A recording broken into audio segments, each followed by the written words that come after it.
সুপ্রিয় দর্শক, আমি মুস্তফা দানি সবাইকে স্বাগত জানাচ্ছি সম্পাদকীয়তে। আজকের বিষয়ে কাউন্সিলে আশা প্রত্যাশা, আর এ নিয়ে আলোচনার জন্য আমাদের স্টুডিওতে উপস্থিত আছেন অধ্যাপক ডক্টর মেজবাহ কামাল, চেয়ারপারসন গবেষণা ও উন্নয়ন কালেকটিভ। মাঝখানে আছেন অধ্যাপক doctor Shafiul Alam Bhuiyan, chairman television ও চলচ্চিত্র অধ্যয়ন বিভাগ, ঢাকা বিশ্ববিদ্যালয়। এবং ওই প্রান্তে আছেন নাইমুল ইসলাম খান, সম্পাদক দৈনিক আমাদের অর্থনীতি। তবে আলোচনা শুরুর আগেই চলুন দেখে নিই প্রধান শিরোনামগুলো। আওয়ামী লীগের 20তম জাতীয় সম্মেলনের উদ্বোধন, শত প্রতিকূলতায় দেশের মানুষের মুক্তি এনে দিয়েছে আওয়ামী লীগ, বললেন সভাপতি শেখ হাসিনা।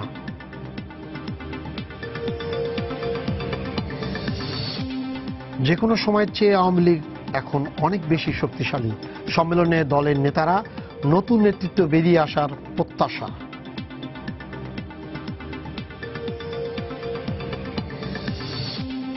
সিরাজগঞ্জে অপহরণের পর 5,000 টাকা এক শিশুকে বিক্রি করে দেওয়ার কথা স্বীকার মাদক সেবীর, 16 দিন পর লাশ উদ্ধার, গ্রেপ্তার 5।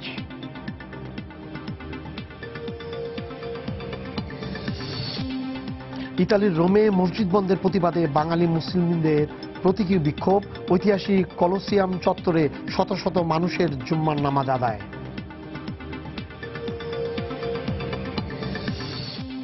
এবং চট্টগ্রাম টেস্টের তৃতীয় দিনে স্বাগতিক স্পিনারদের ঘূর্ণিতে বিপর্যস্ত ইংল্যান্ড, প্রথম বাংলাদেশি হিসাবে 150 উইকেট শিকার সাকিবের, 273 রানের লিড ইংলিশদের। স্যার, ব্যাপকতা, জাঁকজমকপূর্ণ আর পরিকল্পনার আয়োজনের যদি কথা বলেন, তাহলে ঐতিহ্যবাহী এই প্রাচীন এই রাজনৈতিক দল আওয়ামী লীগের এবারের এই জাতীয় সম্মেলন অতীতের সবকিছুকে মনে হচ্ছে ছাড়িয়ে গেছে।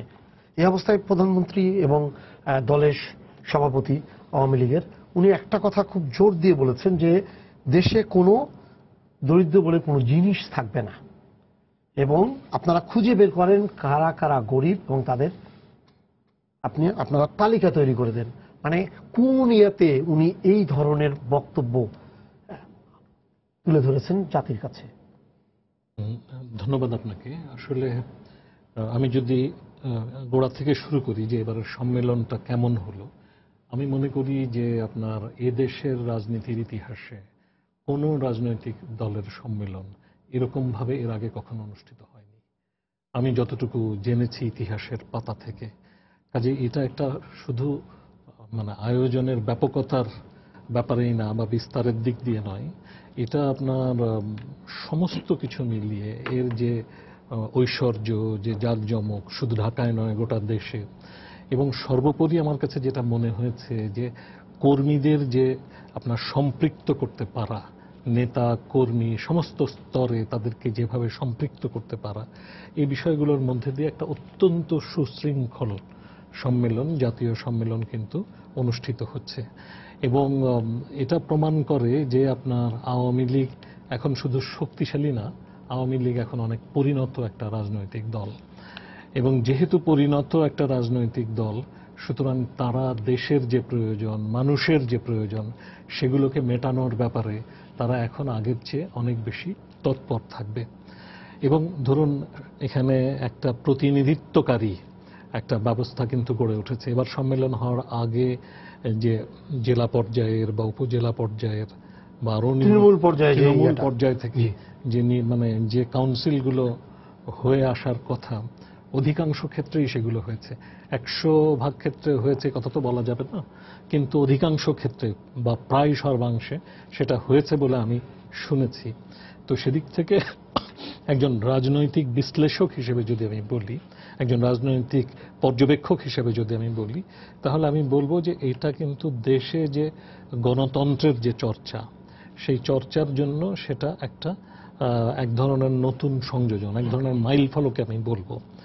এবং এই জায়গা থেকে যদি আপনি যে প্রশ্নটা করেছিলেন সেই জায়গায় যদি আসি, যে এখানে যে বক্তব্য আজকে দলের প্রধান শেখ হাসিনা দিয়েছেন, তিনি দেশের প্রধানমন্ত্রীও, এবং তিনি যে বক্তব্য দিয়েছেন সেখানে তার বক্তৃতার মধ্যে অনেকগুলো গুরুত্বপূর্ণ দিক আছে। কিন্তু আপনি যেটা বললেন যে এখানে শেখ হাসিনা বলেছেন যে একটা মানুষও দরিদ্র থাকবে না এদেশে, এবং শুধু তাই নয়, আপনি নিশ্চয়ই খেয়াল করেছেন যে তিনি কিন্তু একেবারে আপনার ওয়ার্ড পর্যন্ত যে আমাদের প্রতিনিধিত্বকারী একেবারে তৃণমূলের যে নির্বাচিত প্রতিনিধিরা থাকেন ওয়ার্ড, সেই ওয়ার্ডের নেতৃত্ব থেকে শুরু করে ইউনিয়ন, উপজেলা, জেলা এবং আপনার যে সংসদ সদস্যরা আছেন, এদের সবার কাছে তিনি বলেছেন, আহ্বান রেখেছেন যে আপনারা খুঁজে বের করুন, তালিকা তৈরি করুন যে আপনার এলাকার মধ্যে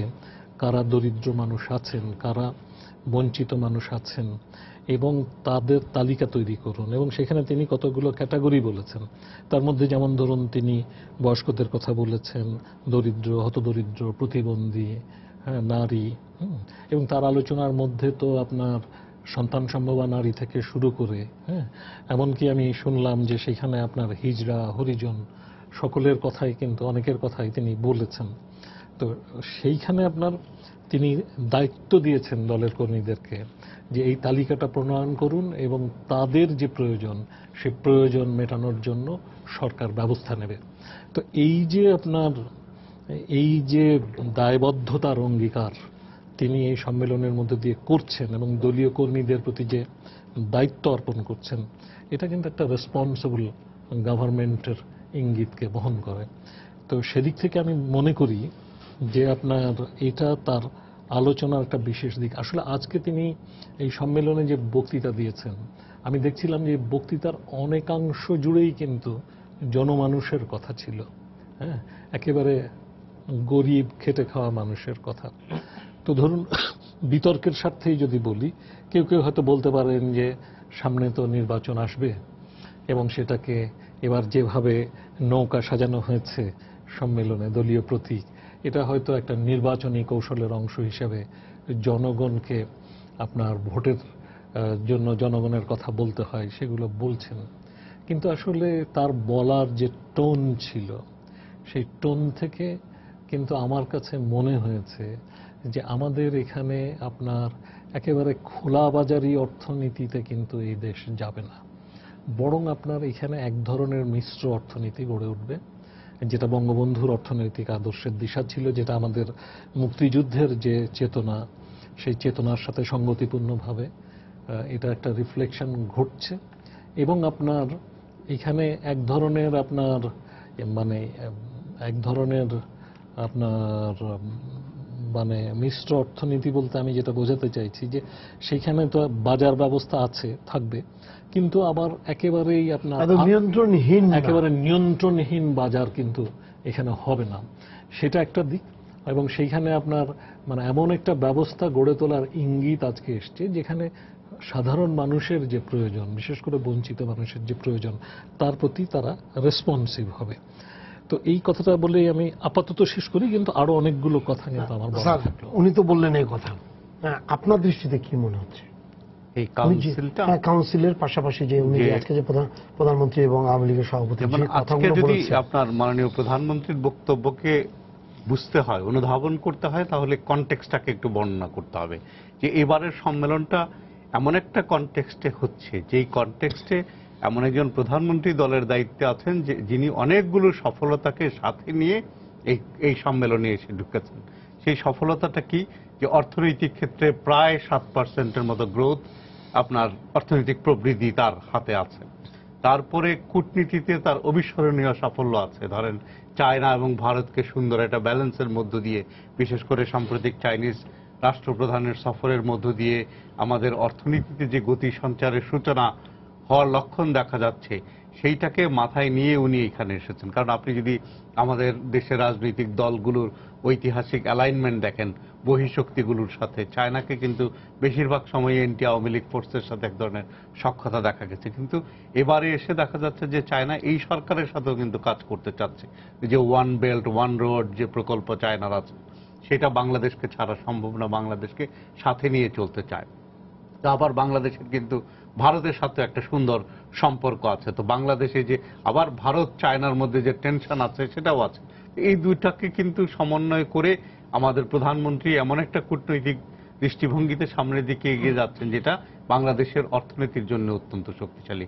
আবার ধরেন এই যে বিগত এই যে 2008 সালে বাংলাদেশের উন্নয়নের জন্য যে মডেল দিয়েছেন ডিজিটাল বাংলাদেশ, যেটা মাননীয় প্রধানমন্ত্রী আজকের বক্তব্যেও আছে যে আজকে সারা দেশের মানুষের কাছে ইন্টারনেট পৌঁছে গেছে।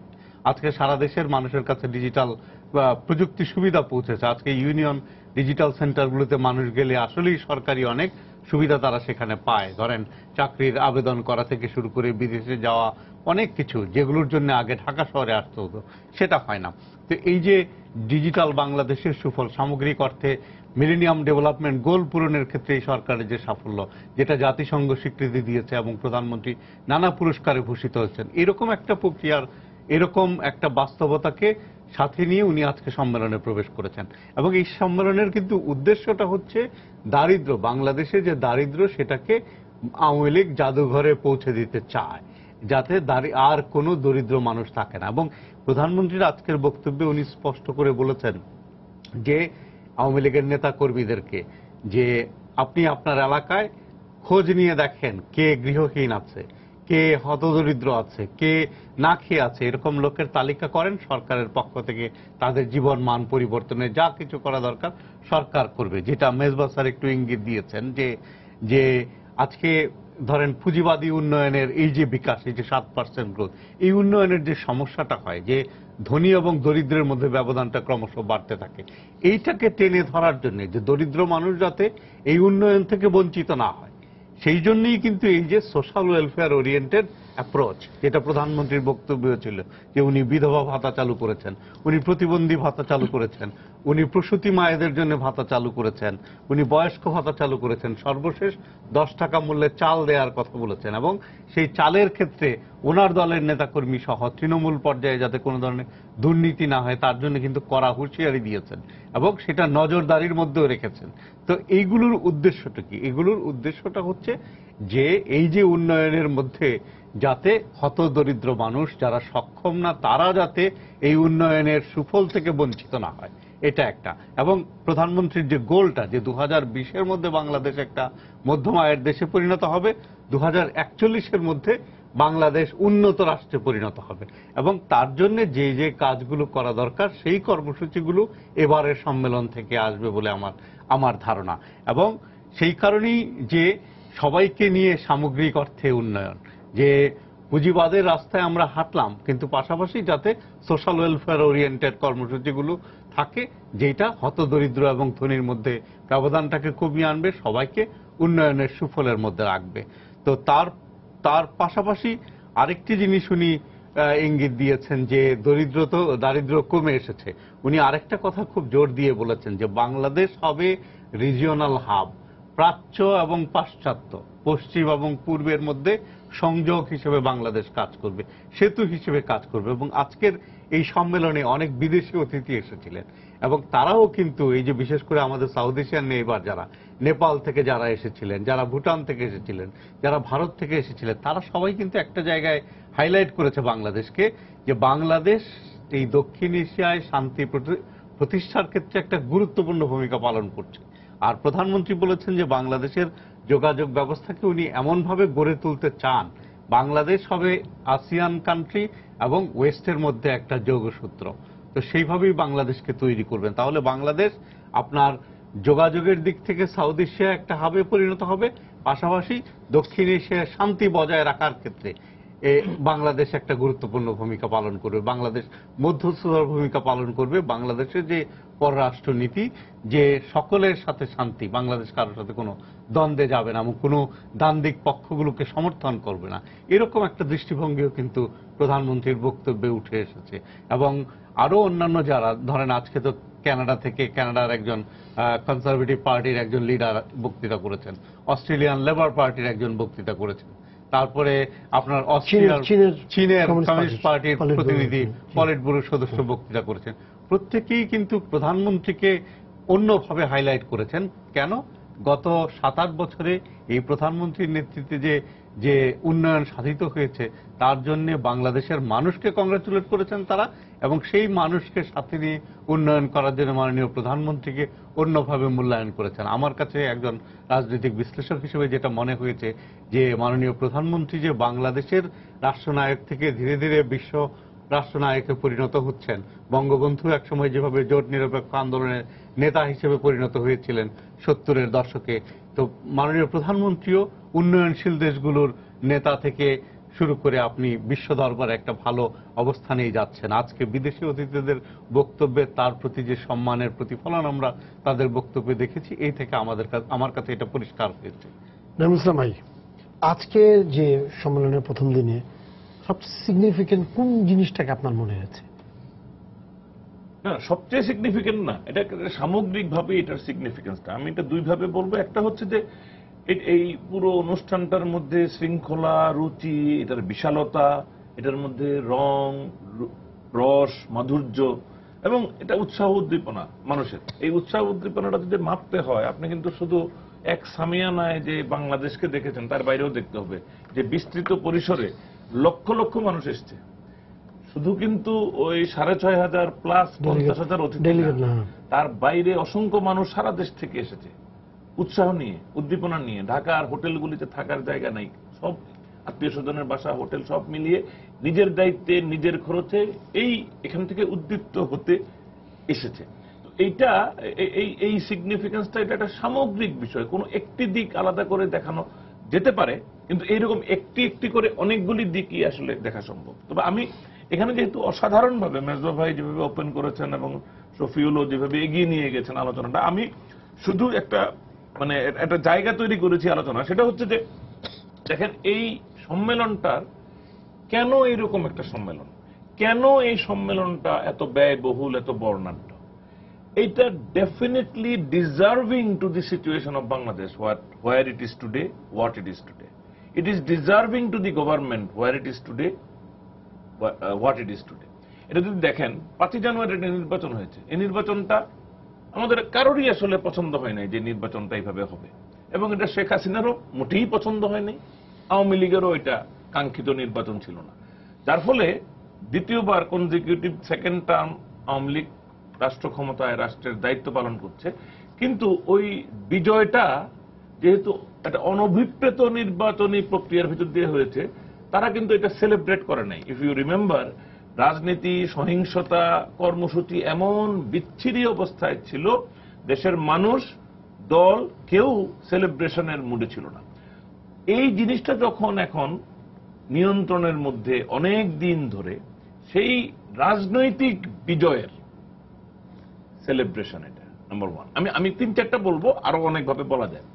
নাম্বার 2, যে আওয়ামী লীগ অর্থনৈতিক ভাবেও, যেগুলি এখানে আলোচনা হয়েছে, আমাদের ডিপ্লোমেসির ফ্রন্টে, আমাদের অর্থনীতির ফ্রন্টে, বিশ্বের কোন দেশ থেকে আমরা সাহায্য অ্যাট্রাক্ট করছি না। রাশিয়া আমরা কিন্তু আলোচনা করি না, কিন্তু রাশিয়া যে পারমাণবিক বিদ্যুৎ প্রকল্পটা করছে এটা কিন্তু বিশাল, এটা কিন্তু পদ্মা বেশি চাইতে বেশি টাকার প্রজেক্ট, ওয়ার্ল্ড ব্যাংকের চাইতে বেশি টাকা। এটা কিন্তু আমরা তাদের কাছ থেকে ঋণ পাচ্ছি, এবং এটা কিন্তু শুধু বিদ্যুৎ উৎপাদন করবে তা না, আমরা কিন্তু সায়েন্স এন্ড টেকনোলজিতে যে কত ডাইভার্স আপনি খেয়াল করেন। আমাদের কিন্তু এখন চারিদিকে যাচ্ছি, আমরা উপগ্রহ পাঠাচ্ছি, আমরা টানেল করছি মাটির নিচ দিয়ে, আমরা মেট্রো করছি স্কাই ট্রেন উপর দিয়ে, আমরা এলিভেটেড করছি, আমরা ফ্লাইওভার করছি, ওভারপাস করছি। আপনি যদি বৈচিত্র্যটা দেখেন যে আমরা কত দিকে, আমরা পদ্মা ব্রিজ করছি, আমরা গভীর সমুদ্র বন্দর একটার জায়গায় 2টা করার জন্য কাজে নিচ্ছি। আপনি কি ভাবতে পারছেন আমরা আমাদের হাইওয়ে গুলিকে প্রশস্ত থেকে লেন বাড়ানোর কাজ চলছে। ও মাই গড, এটা তো একটা বিরাট কর্মযজ্ঞ। এই যে কর্মযজ্ঞের দিকে নিয়ে যাওয়া, ডিসপাইট দি ফ্যাক্ট যে আন্দোলন, বিরোধিতা, সহিংসতা, যুদ্ধাপরাধীদের বিচারজনিত যে পরিস্থিতি তৈরি হয়েছিল, এইগুলিকে কনফ্রন্ট করে জঙ্গিবাদ, বৈশ্বিক জঙ্গিবাদের প্রভাব আমাদের এখানেও পড়েছে সেটা। তো আপনি যদি এই নেগেটিভ সাইডগুলিকে নিউট্রালাইজ করে আপনি যদি দেখেন গুলশানের হলিয়ার্টিজানের পর কিভাবে অন্ততপক্ষে এই পর্যন্ত মানুষের মধ্যে যে আবার সেই স্বাভাবিকতা চলে এসছে, এগুলি সবগুলির এই সাফল্যের একটা সেলিব্রেশন। এটা হলো 2 নম্বর। 3 নম্বর হচ্ছে এই সেলিব্রেশনটা হচ্ছে আওয়ামী লীগ আগামীতে যে নির্বাচনটা আসছে, এই নির্বাচনটা করতে যাবে, এই নির্বাচনের জন্য এটা একটা লঞ্চিং, এটাকে আমি লঞ্চিং সেরেমনিও বলবো। নাও আপনি দেখবেন এখানেই কথাটা এসছে আলোচনা, প্রধানমন্ত্রী বা কেউ কিন্তু নির্বাচন নিয়ে কথা বলেননি। এটাই হলো সেই রুচিশীলতা এবং উচ্চতায় পৌঁছেছে আওয়ামী লীগ, যে এই যে উচ্চতায় পৌঁছানো, সেখানে তাদের নির্বাচনটা আমি মনে করি প্রতীকীভাবে ওই মঞ্চটাই নৌকা দিয়ে বুঝিয়ে দিয়েছে। আর কাউকে নৌকা ক্যারি করতে হয় নাই, কোনো ব্যানার বিলবোর্ড দরকার হবে না, প্রতীকটা কিন্তু আছে, এই প্রতীকের উপরেই আসনে সবাই আছে। So back of the mind সবাই জানে নৌকা। তো এটা আসলে আপনি এটাও জানেন যে আমরা বেশ কয়েক মাস আগেই জানি প্রধানমন্ত্রী বলেছেন যে সবাই নির্বাচনের জন্য এলাকায় এলাকায় যান, কাজ শুরু করেন। এইটা হচ্ছে সেটার সেরেমোনিয়াল লঞ্চিং, কিন্তু এটার মধ্যে হয়তো আনুষ্ঠানিকভাবে নির্বাচনের কথা বলা হবে না, কিন্তু এটা ইট ইজ আন্ডারস্টুড, এটা সেভাবে। কিন্তু শুধু সেটা না, কিন্তু এই নির্বাচনের জন্য আমাদের যে এই যে 2020-র যে স্বপ্ন ছিল, এখন যেটা 2041-এর স্বপ্ন, এইগুলি কিন্তু নির্বাচনী ইশতেহারটাই এখানে একটা রাজনৈতিক ঘোষণার মধ্যে আসবে। যে আলোচনাগুলি প্রধানমন্ত্রীর বক্তৃতা নিয়ে করা হয়েছে, আসলে সেটা ওই রাজনৈতিক ঘোষণারই আমার মনে হয় মানে এটা কি বলবো, ভূমিকাটা উনি বলেছেন, সেটা একটা ডকুমেন্ট হিসেবে আসবে। এই ডকুমেন্টই আওয়ামী লীগকে নেক্সট 19-এর নির্বাচন পর্যন্ত নিয়ে যাবে। ওই স্বপ্নের মধ্যেই মানে বাঁশরিয়া আমাদেরকে সবাইকে টেনে নিয়ে যাবে। সুতরাং এইটা মানে মানে এই নির্বাচনটার জন্য যে দলটাকে সেইভাবে উজ্জীবিত করা এবং করে দেওয়া, মেসেজগুলি দিয়ে দেওয়া, ওই যে একদম পিন পয়েন্টেড মেসেজও আছে যে দরিদ্রদের চিহ্নিত করো, যে প্রতিটি দরিদ্র মানুষকে আমরা আইডেন্টিফাই করে তাদেরকে দারিদ্র থেকে মুক্ত করব। আমি একটা কারণে ওই জাদুঘরে পাঠানোর কথা বলবো না, কারণ যিনি জাদুঘরে পাঠানোর কথা বলেন তিনি আসলে কিছু করেন না। উনি শেখ হাসিনা করবে, তারপরে উনি বলবেন যে দারিদ্র এখন জাদুঘরে, বলেছিলাম না। আমার এগুলি একদম অসহ্য লাগে। এগুলি হচ্ছে তাদের কোনো কাজ নাই, পরিশ্রম, ত্যাগ স্বীকার, মানে আপনি যদি বলেন চ্যালেঞ্জেস, রাজনৈতিকভাবে সব কনফ্রন্ট করবে আমাদের রাজনীতিবিদরা, আর অন্যরা এখানে মজা লুটবে। সো আমি বলছি যে এই দারিদ্র দূর করার জন্য উনি একদম পার্সোনাল লেভেলে নিজের কমিটমেন্টের কথা জানাচ্ছেন, এবং দল থেকেও এই কমিটমেন্ট, দলের নেতা কর্মীদের কাছ থেকেও চাচ্ছেন তোমরাও জড়িত হও, তোমরা খুঁজে বের করো সেই মানুষজনদেরকে যাদেরকে আমরা এই দারিদ্রের অভিশাপ থেকে মুক্ত করব। এই যে মেসেজ, এগুলি প্রিন্টেড ফর্মে আমি মনে করি বুলেট আকারে বিভিন্নভাবে এগুলি কিন্তু সেখানে আসবে। আর লাস্ট পয়েন্টটা হলো, আগামী নির্বাচনটা মাননীয় প্রধানমন্ত্রী এবং আওয়ামী লীগকেও জানতে হবে 5ই জানুয়ারির মতো নির্বাচন হবে না। এটা অন্য অনেকেই চায় যে একটা অংশগ্রহণমূলক, ইনক্লুসিভ, প্রতিদ্বন্দ্বিতাপূর্ণ, খুব আনন্দ মুখর একটা নির্বাচন হোক, এটা অনেকে চায়। কিন্তু সবচেয়ে বেশি, আমি বলছি সবচেয়ে বেশি চান এখন শেখ হাসিনা এবং সঙ্গে সঙ্গে আওয়ামী লীগ। কেন? কারণ হলো উনি দুইটা নির্বাচন এইরকম মানে বাজে নির্বাচন দিয়ে উনি, কারণ ওনারা কিন্তু this is a question of legacy. Sheikh Hasina সম্ভবত এবার শেষবারের মতো প্রধানমন্ত্রী হবেন, সম্ভবত, আমি নিশ্চিত না। তো উনি তার লাস্টিং একটা লিগেসি রেখে যাওয়ার প্রশ্ন এখন চলে আসবে এবার।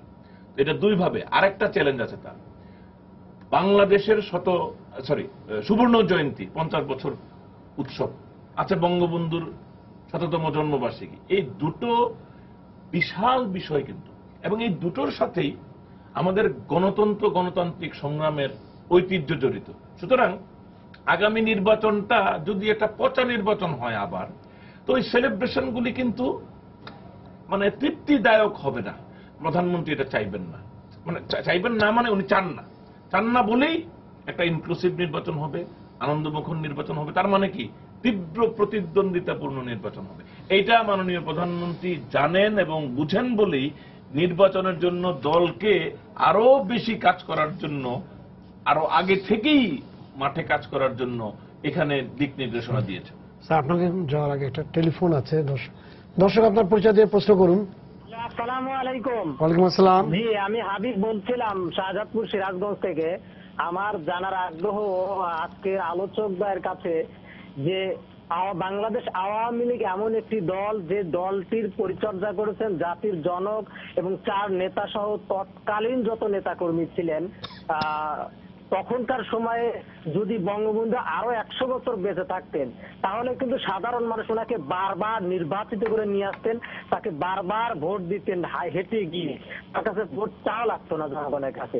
তো আওয়ামী লীগ সেই জায়গাটা মিন করছে কিনা, সেই জায়গাটা আসার চেষ্টা করছে কিনা যে আমরা ভোট চাবো না, মানুষ আমাদেরকে ভোট দিবে, সেই আদর্শ, সেই নীতি, সেই জায়গায় আওয়ামী লীগ কিভাবে আসতে পারে এবং বর্তমান কাউন্সিলে সেটি আমরা দেখতে পাবো কিনা, সেই নেতৃত্ব আসছে কিনা যারা ইতিহাস, ঐতিহ্য এবং আওয়ামী লীগকে আওয়ামী লীগের মহিমায় ফিরিয়ে আনতে পারে বলে। জি, আপনাকে ধন্যবাদ স্যার। আপনার কাছে একটা হলো যে এই সম্মেলনের মধ্যে আজকে যে প্রথম দিন ছিল, প্রথম দিনের সম্মেলনের মধ্যে দিয়ে রাজনৈতিক এর প্রভাবটা কিভাবে পড়বে, এর যে একটা রাজনৈতিক প্রভাব আছে, এটা মানে এই যে পুরো জিনিসে আপনার কি মনে হয় যে এইটার কিন্তু সম্মেলনের কিন্তু একটা প্রভাব রাজনৈতিক ক্ষেত্রে সাংঘাতিকভাবে পড়বে, সেটা কি ধরনের হতে পারে যদি প্রভাবটা হয়? জি, আমি তো মনে করি যে আপনার এই সম্মেলনের যে রাজনৈতিক প্রভাবটা প্রথমত পড়বে সেটা হচ্ছে যে রাজনীতিকে রাজনীতিবিদরা নিয়ন্ত্রণ করবে এবং বাংলাদেশকে নিয়ন্ত্রণ করবে রাজনীতি। এটা আমি মনে করি প্রথম ব্যাপার। কারণ দেখুন, পাকিস্তান পর্ব অতিক্রম করে বাংলাদেশ আমরা পৌঁছেছি এবং পাকিস্তানে যে সামরিক শাসনের যে ছত্রছায়ায় আমাদেরকে দীর্ঘ সময় কাটাতে হয়েছে, তার ধারাবাহিকতা কিন্তু আমরা স্বাধীন বাংলাদেশেও দেখেছি। আমাদের স্বাধীন বাংলাদেশে বেশিরভাগ সময়টা সামরিক শাসনের জাতাকলে আমাদেরকে থাকতে হয়েছে, অথবা সামরিক গর্ভে তৈরি হওয়া রাজনৈতিক দলের আশ্রয়ে আমাদেরকে থাকতে হয়েছে। তো আমার মনে হয় যে সময়টাকে অতিক্রম করে এবারের এই সম্মেলন অনুষ্ঠিত হচ্ছে, এই সময়টা এবং যেভাবে এই সম্মেলন অনুষ্ঠিত হচ্ছে, তা থেকে এটা আমার মনে হয় once and for all, once for all, চিরদিনের জন্য এটা নির্ধারিত হয়ে যাচ্ছে যে বাংলাদেশে সামরিক শাসনের কোনো ভবিষ্যৎ নাই। বাংলাদেশে রাজনীতি বাংলাদেশকে নিয়ন্ত্রণ করবে, নাম্বার ওয়ান। নাম্বার টু হচ্ছে যে আমি প্রত্যাশা করি যে এই সম্মেলনের মধ্যে দিয়ে সেই নেতৃত্ব বেরিয়ে আসবে যেই নেতৃত্বের রাজনীতিতে ভূমিকা আছে। অর্থাৎ আমি বলতে চাইছি যে রাজনীতিতে রাজনীতিবিদরা নিয়ন্ত্রণ করবেন, যেন এইখানে আপনার হাইব্রিড নেতৃত্ব, উন্মূল নেতৃত্ব যেন আপনার রাজনীতিকে নিয়ন্ত্রণ করতে না পারে। আমরা কিন্তু জাতীয় সংসদের দিকে তাকালে আজকে খুব সুবিধাজনক চিত্র দেখি না। এমনকি আওয়ামী লীগের এমপিদের দিকেও যদি তাকাই, তাহলেও কিন্তু অধিকাংশ হচ্ছে ব্যবসায়ী এবং কালো টাকার প্রতিনিধি। কাজে সেই জায়গায় রাজনীতিবিদের কাছে ফিরে যাওয়ার ধারাটা আমি মনে করি জোরালো হবে এর মধ্যে দিয়ে। এটা একটা দিক। আরেকটা দিক কিন্তু খুব গুরুত্বপূর্ণ, যে দেখুন, শেখ হাসিনা যে আজকে বা আওয়ামী লীগ যে আজকে যে সেলিব্রেশনের কথা নাইমুল বললেন বা শফিউলের আগে বলছিলেন, সেই জায়গায় যে তারা পৌঁছতে পেরেছেন, সেটা কিন্তু করার মতো, এই সেলিব্রেশনটা করার মতো তাদের সঙ্গত অধিকার আছে আমি মনে করি। কেন আমি বলছি যে দেখুন, গত কয়েকটা বছর কিন্তু একটা মহামন্দার মধ্যে দিয়ে গেল। তো এই যে বিশ্ব একটা মহামন্দার মধ্যে দিয়ে, একটা মন্দার মধ্যে দিয়ে তো গেল, মহামন্দা যদি নাও বলি, গেছে। তো সেইখানে কিন্তু তার ধাক্কা তো বাংলাদেশের অর্থনীতিতে এসে লেগেছে। কিন্তু এই যে সরকার এরকম একটা দুঃসময়ে, প্রায় 1 দশক ধরে, কাছাকাছি সময় 8 বছরের বেশি ধরে যে শাসন পরিচালনা করছে, সে সময় কিন্তু এই মন্দার ধাক্কা বাংলাদেশকে খুব বেশি টের পেতে হয়নি। বরং আমাদের যে গ্রোথ, অর্থনীতির যে প্রবৃদ্ধি, সেই প্রবৃদ্ধি কিন্তু এখন 7.1-এ পৌঁছেছে। এবং যেটা আজকের সভা থেকে কিন্তু, কাউন্সিল থেকে প্রধানমন্ত্রী দিশা হিসাবে নির্ধারণ করেছেন, যেটা 8 থেকে 10 পর্যন্ত নিয়ে যাবেন। তো ফলে আপনার সেই অনুযায়ী কিন্তু নীতিমালা প্রণীত হবে। এবং আমার কাছে যেটা মনে হয় যে আজকের বক্তব্যের মধ্যে দিয়েও প্রধানমন্ত্রী যে কথাটা উল্লেখ করেছেন, সেটা হচ্ছে যে 2021 সালের মধ্যে মধ্যম আয়ের দেশে পরিণত করার যে টার্গেট, এবং 2041 সালের মধ্যে একটা উন্নত দেশের অংশ হিসেবে বাংলাদেশকে পরিণত করার যে টার্গেট তিনি নির্ধারণ করেছেন, এগুলো কিন্তু আমি মনে করি যে রাজনীতিতে নতুন মাত্রা দেবে। নতুন মাত্রা দেবে এই জন্যে, এটা ইতোমধ্যেই দিতে শুরু করেছে। আওয়ামী লীগ কিন্তু এটাকে ইন্ট্রোডিউস করেছে, কারণ আমাদের পলিটিক্সে গুতোগুতি ছিল, ধাক্কাধাক্কি ছিল, হ্যাঁ, এখনো নেই তা বলবো না, কিন্তু আপনার এক ধরনের ভবিষ্যৎমুখীনতা ছিল না, স্বপ্ন দেখানো ছিল, স্বপ্ন দেখানো ছিল না, মানুষকে স্বপ্ন দেখিয়ে দিক নির্দেশনার যে ব্যাপারটা, এটা স্বপ্ন ছাড়া এগুলি হয় না। মানে যে স্বপ্ন দেখতে জানে না সে কোনো কিছু অর্জন করতে পারে না। তো কাজে আপনার যে স্বপ্ন দেখানোর যে কাজটা, সেটা কিন্তু আপনার এই যে 2021 সালের জন্য যে আপনার রূপকল্প তৈরি করা হয়েছিল বাংলাদেশ আওয়ামী লীগের নেতৃত্বে, তার মধ্যে দিয়ে কিন্তু বাংলাদেশ স্বপ্ন দেখতে শিখছে, এবং স্বপ্ন দেখতে শিখলে স্বপ্ন অর্জন করাও সম্ভব, এবং 2041-এর স্বপ্ন কিন্তু আজকে আমরা দেখছি। তো এই জায়গাগুলো কিন্তু আমি মনে করি রাজনীতিতে নির্ধারক হয়ে যাবে। আরো অনেকগুলো গুরুত্বপূর্ণ জিনিস তিনি বলেছেন। যেমন ধরেন তিনি কয়েকটা কথা বলেছেন, যে তিনি কিন্তু বঙ্গবন্ধুর কথা যেমন বলেছেন, জাতীয় চার নেতার কথা বলেছেন, তিনি আওয়ামী লীগের প্রতিষ্ঠাকালীন নেতৃত্ব মাওলানা আব্দুল হামিদ খান ভাসানী, শামসুল হক সোহরাওয়ার্দীর কথা উল্লেখ করেছেন শ্রদ্ধার সাথে। এবং তিনি কিন্তু দেশের মধ্যে থেকে তিনি যেমন ধরুন কতগুলো অল্টারনেটিভ তৈরি করেছেন, যেমন তিনি মাইক্রো ক্রেডিটের জায়গায় মাইক্রো সেভিংসের বক্তব্যকে নিয়ে এসছেন। তারপরে তিনি ফরেন পলিসির দিক নির্দেশনা উল্লেখ করেছেন, সকলের সাথে বন্ধুত্ব, কারোর সাথে বৈরিতা নয়। বঙ্গবন্ধু যে পররাষ্ট্রনীতির দিক নির্দেশনা তৈরি করেছিলেন তাকে তিনি পুনরাবৃত্তি করেছেন। এবং প্রতিবেশী কোনো দেশের জন্য আমাদের দেশের মাটি কোনো অপকর্মে ব্যবহৃত হতে দেওয়া হবে না, এই কথা বলে, এবং বাংলাদেশকে যে কথাটা শফিউল বলছিলেন যে প্রাচ্য এবং পাশ্চাত্যের মাঝখানে সেতুবন্ধন হিসেবে, হাব হিসেবে যে বাংলাদেশ কাজ করবে, সে কথাটা তিনি বলেছেন। তবে আমি একটা কথা বলি, যে আমি দু একটা জায়গায় আমি মনে করি যে আরো মানে আমি খুশি হতাম, যেমন তিনি বিজ্ঞান ও প্রযুক্তি শিক্ষার কথা বলেছেন, কিন্তু আমি মনে করি যে আমাদের জন্য সাহিত্য খুব জরুরি, ইতিহাস খুব জরুরি। মুক্তিযুদ্ধের চেতনায় দেশ গড়তে গেলে ইতিহাস ছাড়া তো হবে না। কাজেই সেখানে আমাদের বিজ্ঞান ও প্রযুক্তি শিক্ষা যেমন দরকার, তেমনি আপনার বিজ্ঞান মনস্কতা দরকার, সাহিত্য ইতিহাস দরকার, সাহিত্য সংস্কৃতি দরকার। আরেকটা কথা, আমি একটা গুরুত্বপূর্ণ অমিশন দেখেছি, সেটা হচ্ছে আদিবাসীর কথা ছিল না, শান্তি চুক্তির কথা ছিল না, কিন্তু সেই জায়গাগুলোকে আমি মনে করি গুরুত্ব দিতে হবে। আপনি যে উনি যে কথা বললেন, উনি বললেন দুটো জিনিসকে ওনার কাছে মনে হয়েছে যে এইভাবে আসছে। আর আরেকটা জিনিস উনি যেটা বললেন যে কাউকে মাটি ব্যবহার করতে না দেয়, আমার এখান থেকে যাতে কারো ক্ষতি না হয়, এবং আমরাও কাউকে এমন কোনো কাজ করব না যাতে অন্যরা আমার দ্বারা ক্ষতিগ্রস্ত হয়।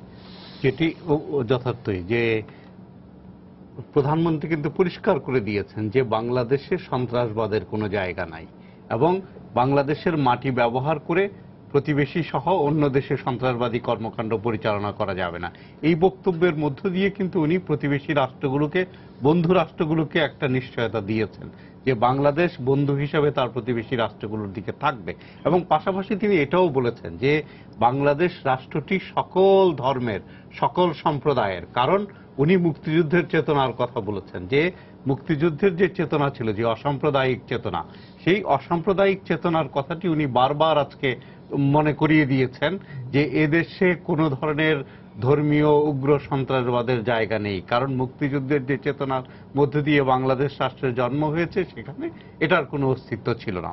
তো সেই কারণে আপনার এই যে বাংলাদেশ এই মুহূর্তে রাজনৈতিকভাবে যেই চ্যালেঞ্জের মধ্য দিয়ে যাচ্ছে, সেই চ্যালেঞ্জটা একটা অন্যতম চ্যালেঞ্জ হচ্ছে জঙ্গিবাদের হুমকি, যে সাম্প্রতিককালে আমাদের আইন শৃঙ্খলা রক্ষাকারী বাহিনী এটা দমনের ক্ষেত্রে এক ধরনের সফলতা অর্জন করেছে, কিন্তু এই সফলতা কিন্তু চূড়ান্ত সফলতা না। কেন চূড়ান্ত সফলতা নয়?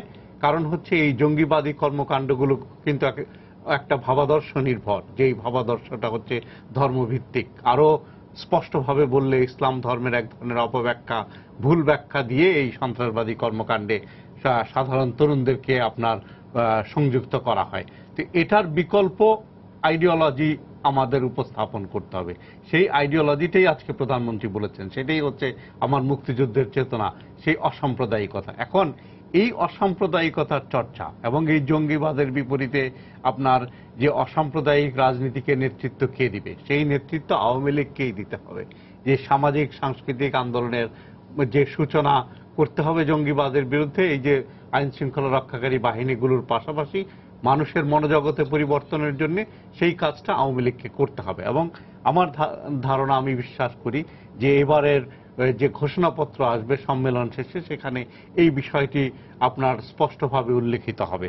তার পাশাপাশি আরো যেটি আমি ধরেন এই কাউন্সিল থেকে আমি যেটা আশা করি, যে সরকারের কাজের মূল্যায়ন করা। এই যে সাবজেক্ট কমিটির যে মিটিংগুলো হবে, সেখানে সরকারের যে বিভিন্ন পলিসিগুলো ছিল সেগুলোতে জনগণ কিভাবে সাড়া দিয়েছে, কতটুকু সাড়া দিয়েছে, কোনগুলো সফল হয়েছে, কোন মন্ত্রীদের পারফরমেন্স কি ছিল, কোন নেতার পারফরমেন্স কি ছিল, সেগুলো কর্মীরা মূল্যায়ন করবেন। কারণ কর্মীরা তো তৃণমূল থেকে এসেছেন, তারা সাধারণ মানুষের সাথে সম্পৃক্ত, তারা এই মূল্যায়নগুলো করবেন। এবং করার পাশাপাশি আমি যেটা আশা করব যে সরকার এবং দলকে একটু আলাদা করা, যে যারা মন্ত্রী পরিষদে থাকবেন তারা দলের কেন্দ্রীয় নেতৃত্বে না থাকাটাই ভালো হবে, যদি একান্তই অপরিহার্য না হয়।